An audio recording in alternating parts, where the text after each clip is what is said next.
Un cordial saludo a nuestros compañeros y a nuestro profesor Jairo García Suárez de Filosofía del Derecho. Nuestra exposición es el grupo 10, quien es acompañado de Jessica Paola Díaz, Marisoleni Sierra, Caría Patricia, Rafael Arturo Mesa y su anfitriona Sol Gabriela Cáceres, en el cual empezaremos a debatir acerca de justicia y bien común. El debate, el aborto y las células madres, matrimonio entre personas del mismo sexo, la justicia y el bien común. Sean bienvenidos a esta exposición.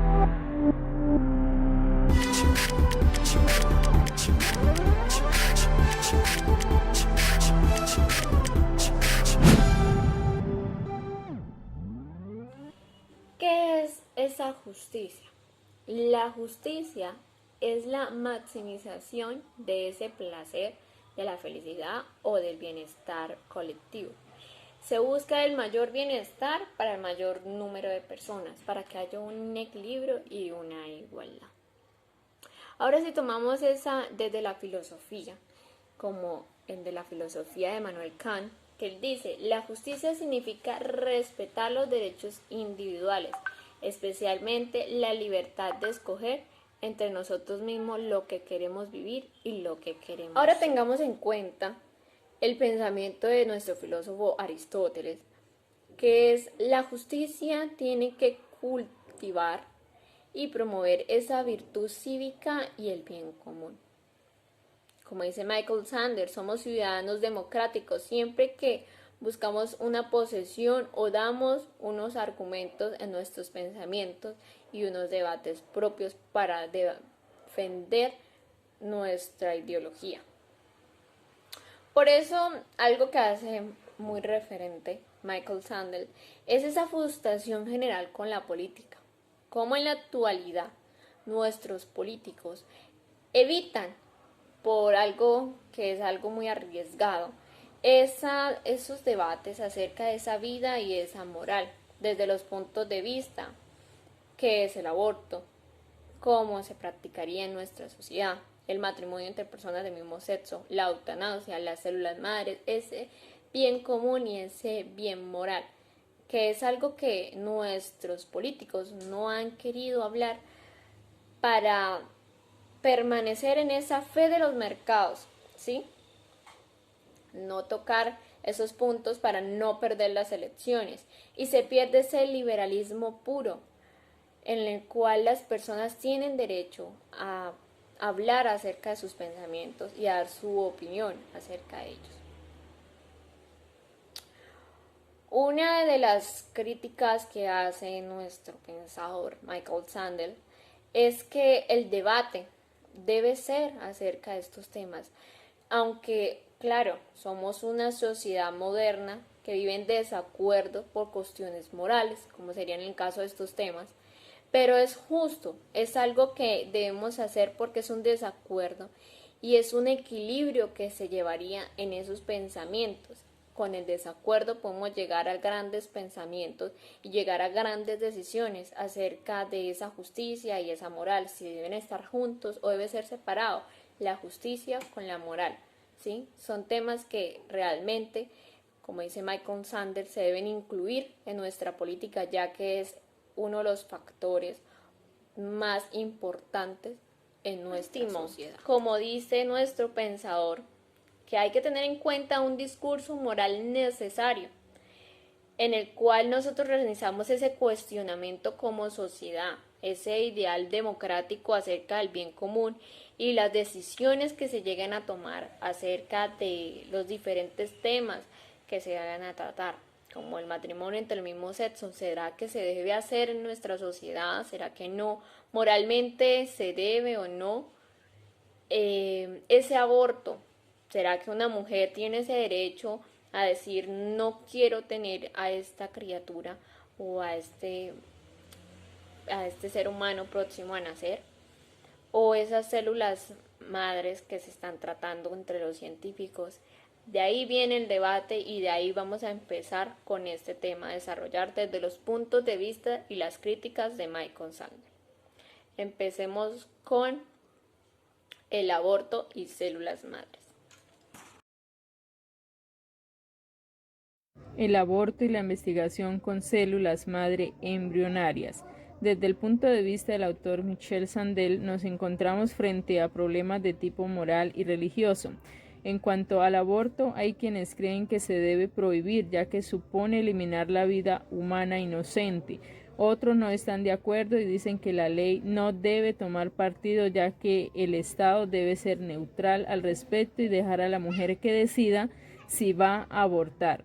Y por otro lado se encuentran los que parten del argumento liberal acerca del derecho a abortar. Dicen que resuelven el problema del aborto basándose en la neutralidad y la libertad de elección, sin entrar en la controversia moral y religiosa, pero no lo resuelven. Pues si es cierto que el feto en desarrollo es moralmente equivalente a un niño, el aborto será moralmente equivalente al infanticidio. Y ahí sí pocos sostendrán la idea de que el Estado debe dejar a los padres que decidan si van a matar o no a sus hijos. Así, la postura a favor de la libertad de elección en cuanto al aborto no es en realidad neutral en cuanto al tema moral y religioso, ya que no son razones suficientes para aceptar el derecho a abortar. En cuanto a la investigación con células madre, quienes están en contra sostienen que sean cuales sean las expectativas clínicas, una investigación que ha de destruir embriones humanos no es moralmente permisible, ya que ni siquiera una investigación médica, por muy prometedora que sea, puede justificar que se desmiembre a una persona. Muchos de los que sostienen esta posición también creen que la persona empieza en la concepción, de modo que destruir un embrión es moralmente igual a matar a un niño. Y por otro lado, quienes están a favor señalan los beneficios médicos que esa investigación podría reportar, entre los que se contarían posibles tratamientos y curas de la diabetes, el Parkinson y lesiones de médula espinal, y argumentan que la ciencia no debe verse frenada por ideologías religiosas. Sin embargo, como en el caso anterior, no se puede defender que se permita la investigación con células madre embrionarias sin tomar partido en los temas morales y religiosos acerca de cuándo empieza la persona. En ambos casos, la neutralidad es imposible porque el problema estriba en si el acto en cuestión supone quitarle la vida a un ser humano. Si todos tuviéramos una definición clara de la persona humana, podríamos resolver las discusiones sobre justicia y los derechos sin tener que tomar partido en las controversias morales y religiosas. El aborto y la investigación con células madre embrionarias desde la legislación colombiana. El aborto, según la OMS, es la interrupción del embarazo cuando el feto todavía no es viable fuera del vientre materno. Colombia, siendo un país donde hay diversidad de religiones, se enmarca en ser un país católico y por lo tanto ninguna circunstancia, por grave que parezca, puede justificar ni convertir en legal o moralmente aceptable el hecho de causar intencionalmente la muerte de un ser humano inocente. Dicho esto por la Conferencia Episcopal de Colombia. En Colombia, la Corte Constitucional reconoce que la interrupción voluntaria del embarazo es un derecho íntimamente ligado al derecho a la vida, a la salud, a la integridad, a la autodeterminación, intimidad y dignidad de las mujeres. La interrupción voluntaria del embarazo por las tres causales descritas en la sentencia C-355 de 2006 es un derecho fundamental de las mujeres que debe ser garantizado por el sistema de seguridad social en salud. El aborto es una de las principales causas de morbilidad, discapacidad y mortalidad materna y a la vez es la causa con una mayor posibilidad de ser intervenida. El Ministerio de Salud y Protección Social, como ente regulador del sistema de seguridad social en salud, de acuerdo con la jurisprudencia constitucional, debe ejercer acciones para asegurar que todas las mujeres en el territorio nacional tengan un libre y efectivo ejercicio de sus derechos sexuales y derechos reproductivos, incluyendo el derecho a la interrupción voluntaria del embarazo en las causales establecidas. Células madre embrionarias. Aunque actualmente los únicos tratamientos que están aprobados son con células de la sangre. Pero si uno hace un rápido repaso a los últimos avances científicos, se encuentra con más de 1000 artículos sobre el potencial que tienen las células madre para tratar distintas enfermedades, desde la diabetes, las isquemias del corazón, la regeneración del cartílago, ciertas leucemias y hasta el Parkinson. La verdad es que esta promesa se ha alimentado a la par de la evidencia científica y los engaños comerciales, tanto así que en el 2017 el INVIMA y la Superintendencia de Sociedades suspendieron el Stim-Tix, un supuesto suplemento dietario. En conclusión, en Colombia el aborto está permitido en los siguientes casos: acceso carnal violento, malformación de feto o peligro de vida de la madre. Y la investigación con células madre embrionarias, según respondió el Ministerio de Salud, el único tratamiento con células madre que está aprobado son los trasplantes de precursores hematopoyéticos que se utilizan con células madre de sangre, de cordón umbilical, médula ósea y sangre periférica para el tratamiento de discrasias sanguíneas o inmunodeficiencias primarias.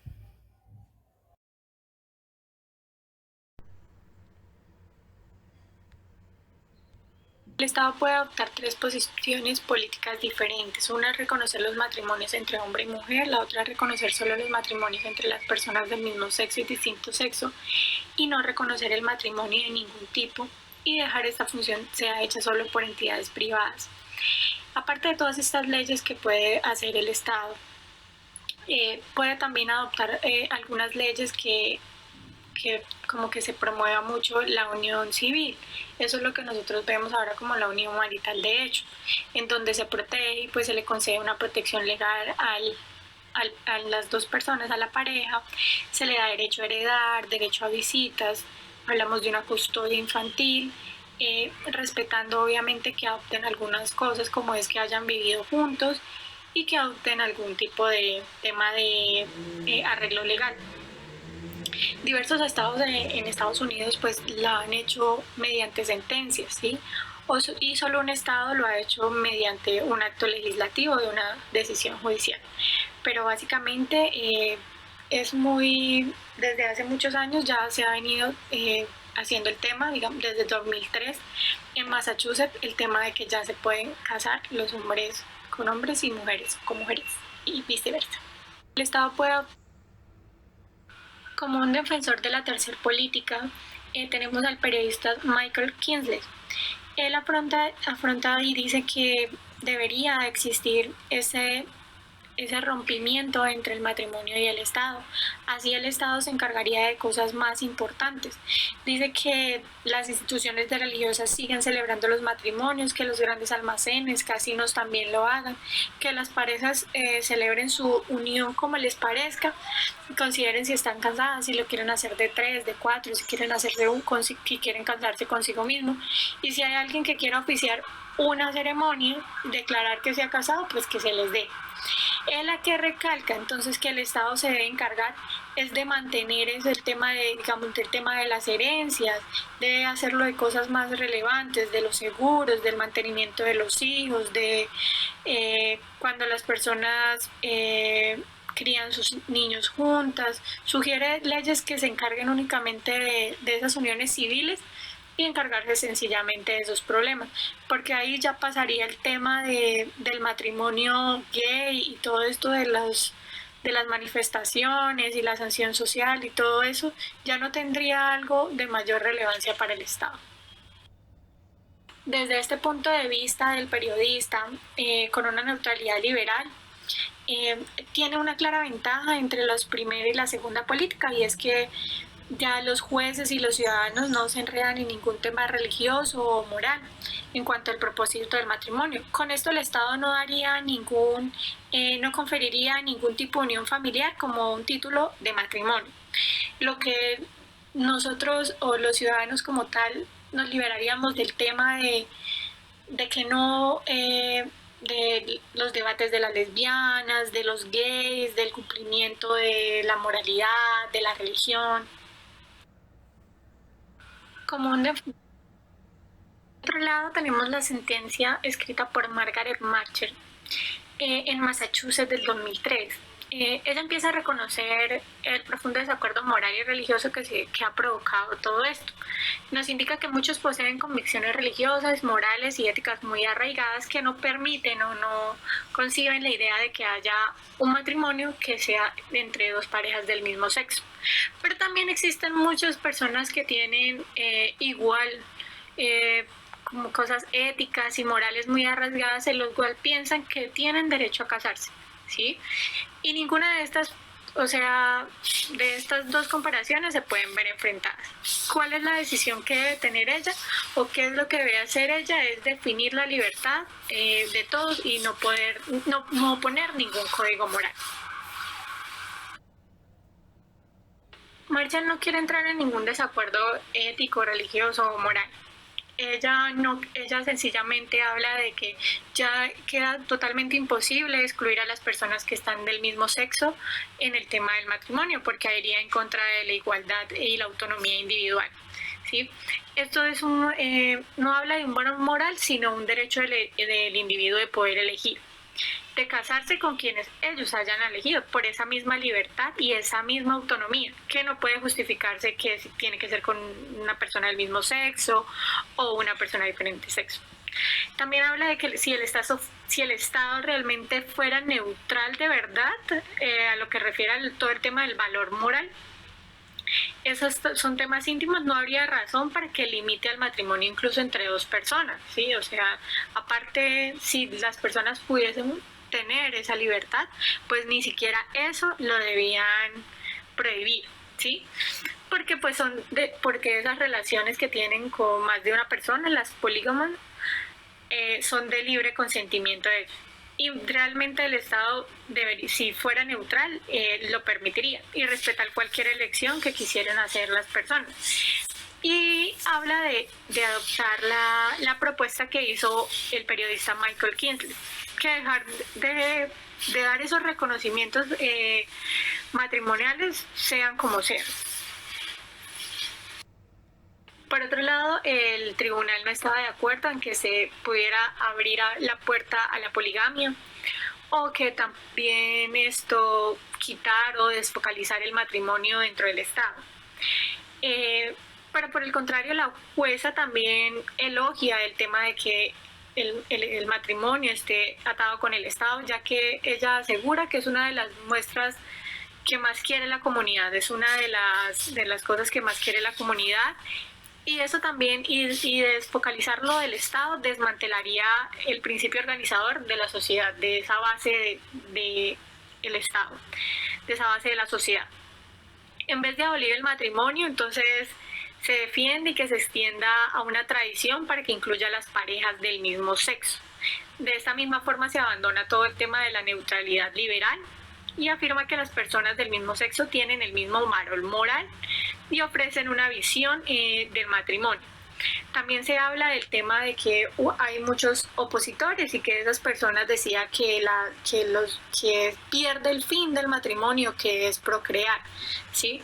Entonces, a lo que ella también llega a un razonamiento y dice que es mucho más que eso, porque pueden existir parejas que no tengan relaciones antes de casarse o que después de casarse las dejan de tener, y ese realmente no es la esencia del matrimonio, sino habla que es el compromiso exclusivo, ¿sí?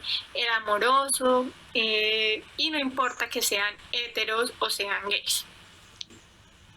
Por otro lado, para Colombia, pues yo creo que hace 40 años era como algo inalcanzable llegar a pensar que se podían casar las personas del mismo sexo, ¿sí? Ya que en 1980 el Código Penal lo castigaba con cárcel a los hombres que tuvieran relaciones sexuales entre personas del mismo sexo. Para estas personas había mucha discriminación, tanto pecadores, les decían sodomitas y muchos más por el tema de ser homosexual. Pero a partir de ahí empiezan a salir un mundo paralelo, ¿sí? Entonces empiezan a haber discotecas homosexuales, restaurantes para homosexuales, cafés para homosexuales.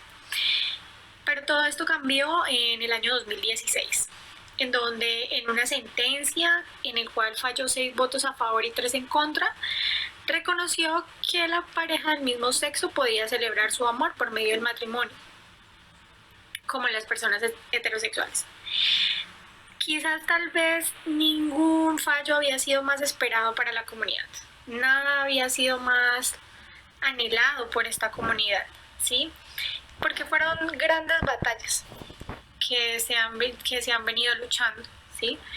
Tanto que la Corte Constitucional abrió en 1993 por medio de un ciudadano de Cali que demandó una primera parte para llegar a este proceso. ¿Cuál fue esa primera parte? Lograr que una persona se cambiara el nombre, que desde llamarse Carlos se pasara a Pamela.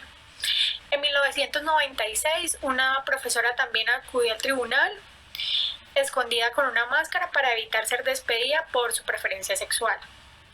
Y en el 2001 se reconoció por primera vez que las parejas del mismo sexo tenían derecho a la seguridad social. En el 2003, derecho a visitar en la cárcel. En el 2007, derecho a heredar. En el 2012, derecho a donar sangre. En el 2015, derecho a... Muy buenas noches. Hoy, desde el concepto de la justicia y la vida buena, nos preguntamos qué es lo justo. Las obligaciones de solidaridad o la adscripción nos plantean exigencias que no están relacionadas con una elección. Debemos tener esa capacidad de actuar. Depende de cómo se concibe la libertad humana. El ideal es que surjan de alguna forma de consentimiento. El ideal es que no nos ate un lazo moral que no hemos escogido, y esta posibilidad de ser autores de las únicas obligaciones que nos constriñan depende del concepto de libertad y de justicia que tengamos.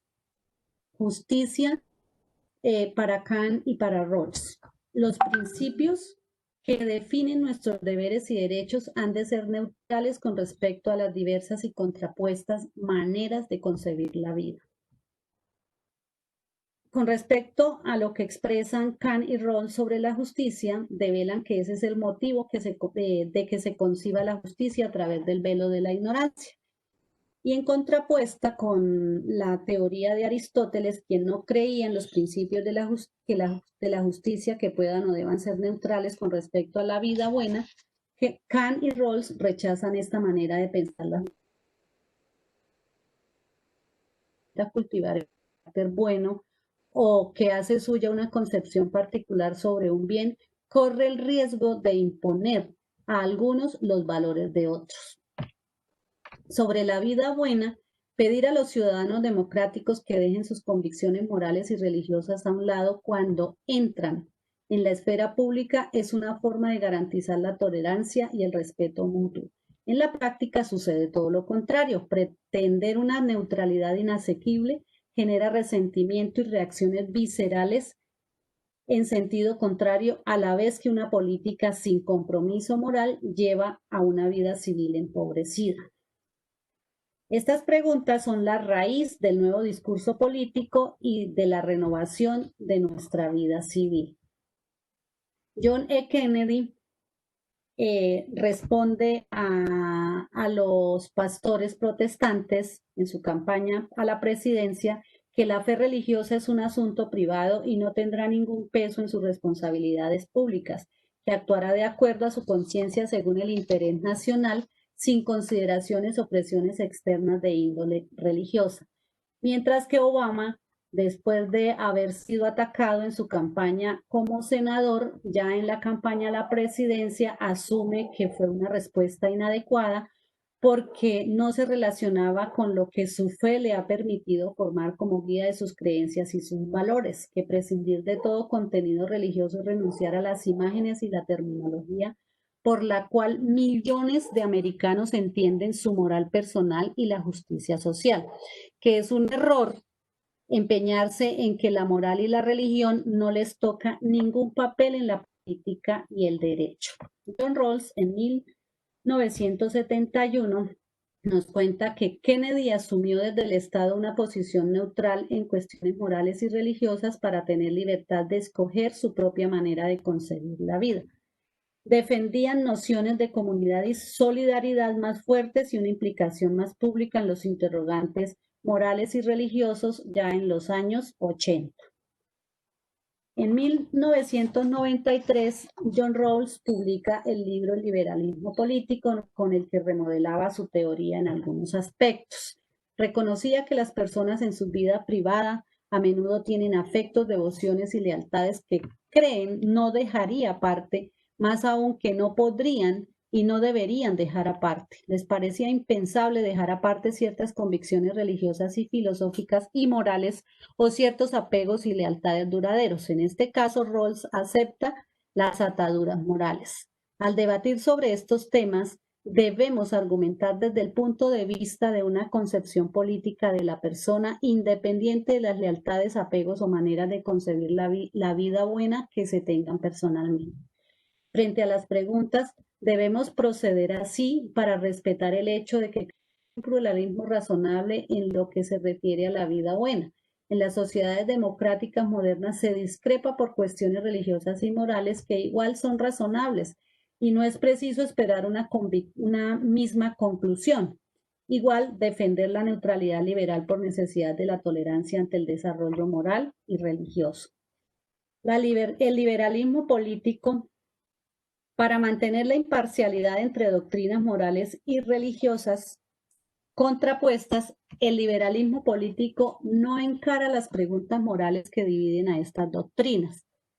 Los ciudadanos no deben introducir sus convicciones religiosas y morales en el debate público sobre la justicia y los derechos. Si lo hacen y sus argumentos prevalecen, estarían imponiendo a todos los efectos a sus conciudadanos una ley moral que rebasa en una doctrina moral o religiosa particular. Para comprobar que nos atenemos a la razón pública, debemos preguntarnos, ¿qué impresión nos causarán nuestros argumentos si se presentaran en la forma de una sentencia de un tribunal supremo? Esta comprobación es una manera de garantizar que nuestros argumentos son neutros en el sentido que la razón pública liberal lo exige. Los jueces del Tribunal Supremo no pueden, claro está, referirse a sus propios criterios morales ni a los ideales y virtudes morales en general. Deberán tenerlos por irrelevantes, igualmente no pueden referirse a sus propios puntos de vista religiosos o filosóficos o a los de otros. Cuando participemos como ciudadanos en un debate público, deberíamos observar una contención semejante y limitarnos a esgrimir argumentos de los que se pueda esperar razonablemente que puedan ser aceptados por todos los ciudadanos. Como conclusión, desligar los argumentos sobre la justicia y los derechos de los argumentos sobre la vida buena es un error por dos razones. No siempre se puede zanjar las cuestiones referentes a la justicia y a los derechos sin resolver cuestiones morales sustantivas. Incluso cuando es posible, se puede que no sea deseable. Muchas gracias.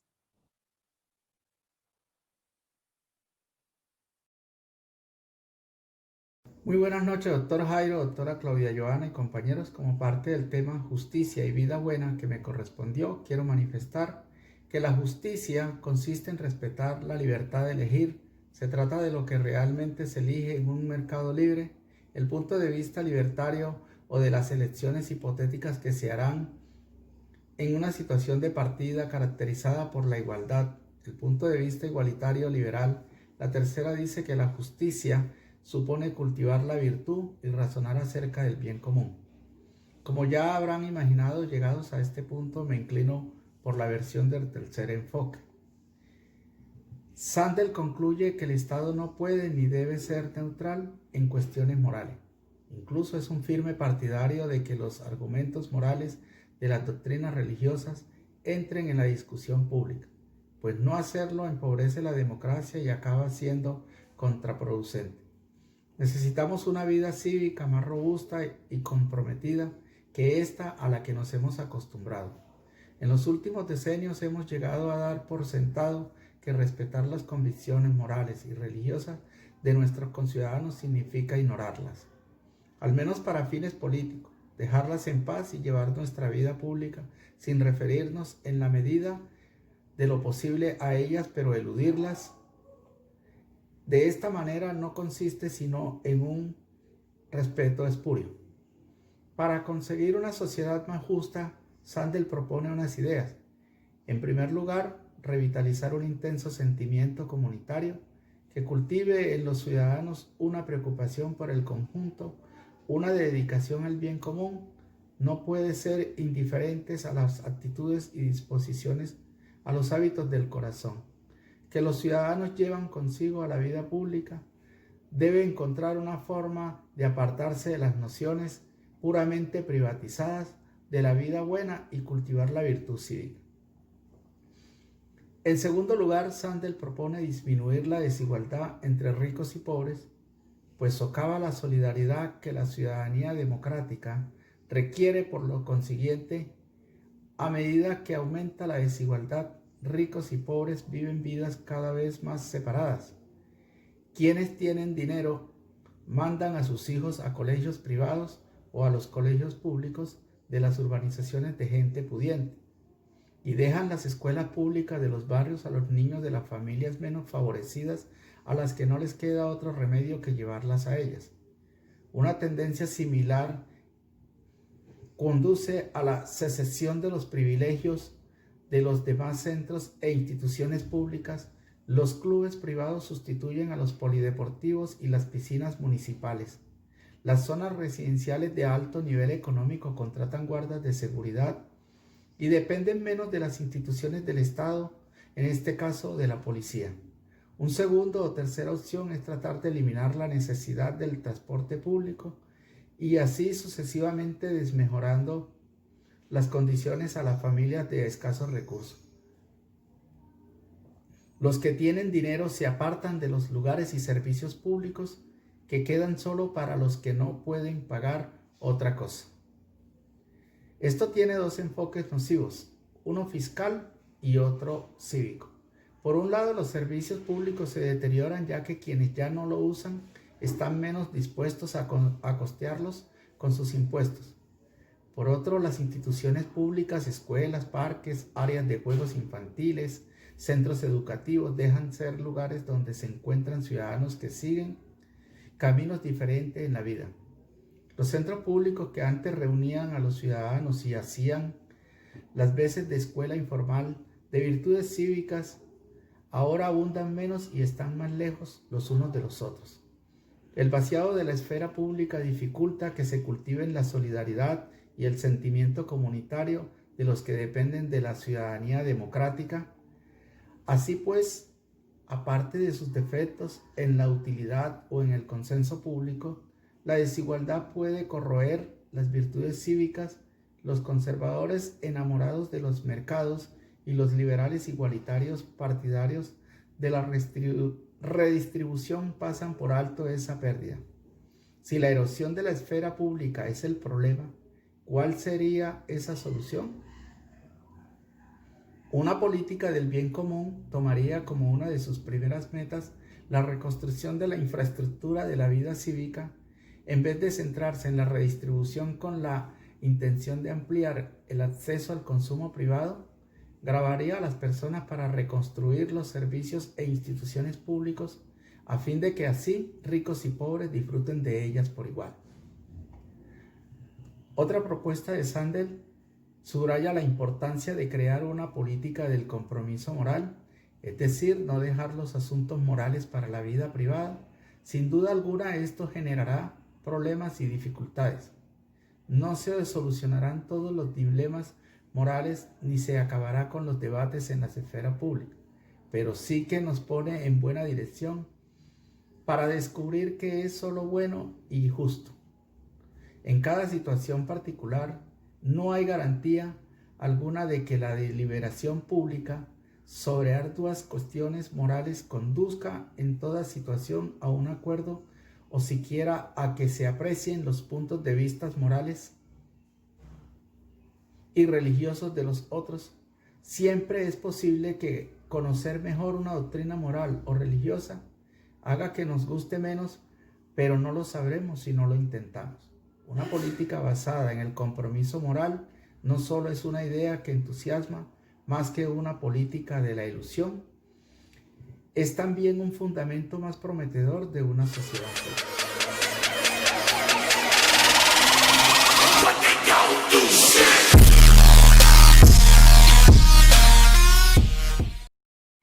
Mi conclusión conclusión es una justicia orientada al bien común en la que los gobiernos puedan intervenir para evitar ese exceso de la economía, del mercado, las desigualdades sociales y se pueda tomar ese debate moral para que haya un bien común y un bien moral para las diferentes decisiones a tratar.